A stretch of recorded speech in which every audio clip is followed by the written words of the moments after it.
Welcome back to StoryPatch Cottage. In today's story, Nana shares a story about an accidental space adventure. If you enjoy cozy, funny family stories perfect for all ages, make sure to subscribe and ring the bell. What's StoryPatch Cottage?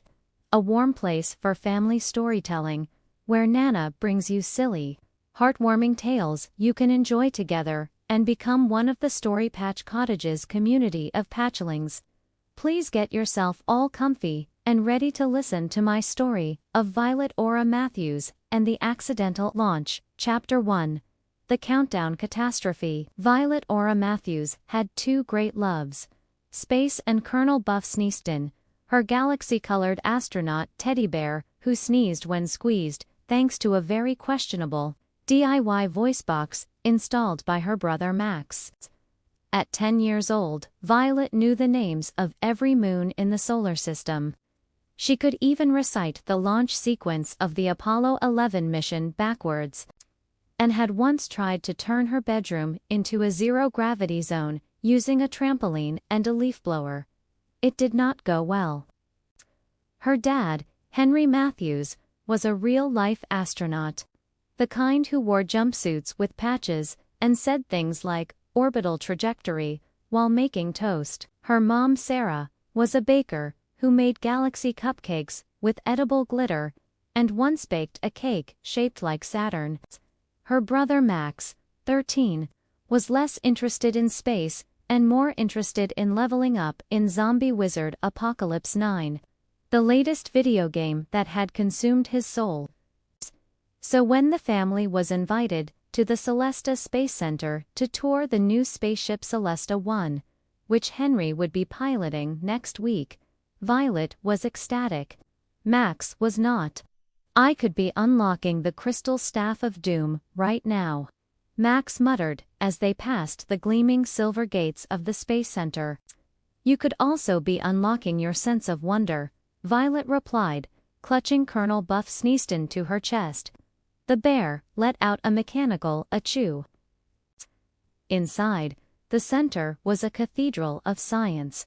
Towering rockets, holographic planets, and astronauts gliding past in sleek uniforms. Violet's eyes sparkled like the Milky Way.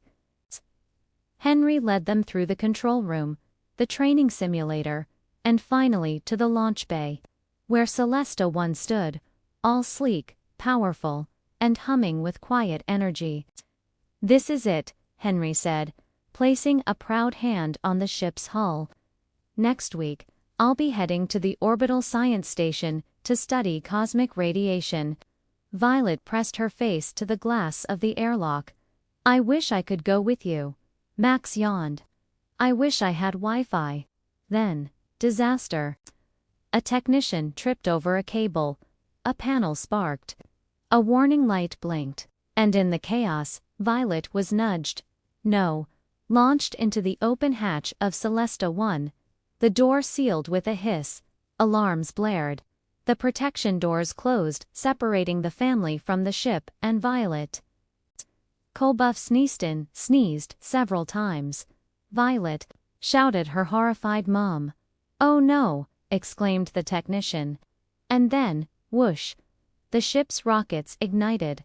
Violet screamed. Max dropped his game console. Sarah dropped her cupcake box. Henry shouted, "Violet!" But it was too late. Celesta 1 blasted into the sky, carrying one very surprised 10-year-old girl, a sneezing teddy bear, and absolutely zero adult supervision. End of Chapter 1. Stay tuned for more of Violet's accidental space adventures, coming soon in Chapter 2. Nana says with a warm smile and a much-needed cup of tea. Well, that's all for today's giggle harvest here at StoryPatch Cottage. If you chuckled, snorted, or maybe even snuck a little smile, don't forget to like, subscribe, and ring the bell, because Nana's got plenty more funny family stories up her sleeve. Got a hilarious family tale of your own? Drop it in the comments. I might just tell it in my next video. Or maybe add a few extra oopsies for fun. Until then, Keep your socks cozy, your stories silly, and remember, laughter is the best seasoning for any family recipe. Catch you soon, my story